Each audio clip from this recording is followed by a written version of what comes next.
Kiti cha moto cha Kariakoo, itakuwa Yanga au Simba leo? Salvina kutoka Kiwalani, mtoto wa Ifakara kisawasawa Kanolo, shabiki haswa wa Simba, kasema wazi, Simba wakifungwa, mimi naingia Azam na kuhamia Kenya kabisa.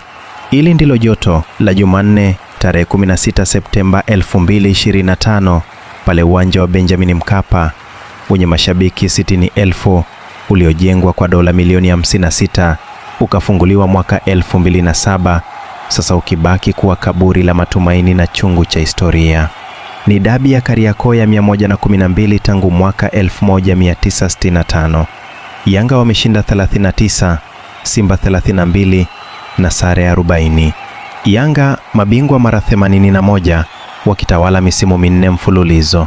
Simba wekundu wa Msimbazi chini ya uongozi wa wanachama na bilionea Mohamed Mo Dewji wakiendelea kulia njaa ya taji. Dar es Salaam sasa inatetemeka, harufu ya mishikaki na ugali hewani. Wasichana wamepambwa njano, kijani na nyekundu, mashabiki wakipiga ngoma kama kampeni za uchaguzi. Kandanda ni siasa ya uhalisia, uaminifu, ufisadi, upinzani na mapambano ya madaraka. Na iwapo Yanga wakiibuka kidedea, na wamwachie Simba waingie msituni wakilia, na uwanja mzima ugeuke bahari ya njano na kijani, na taji lichore upya kwa jina la wananchi.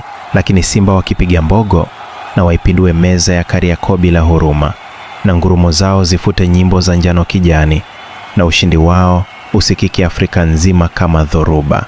Hivyo basi, iwe ni taji la Yanga au ngurumo ya Simba, filimbi ya mwisho tu ndio itajua siri hii.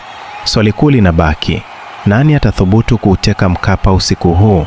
Tushirikishe hapo chini kwenye sehemu ya maoni timu unayoipenda na kwa nini unaiamini.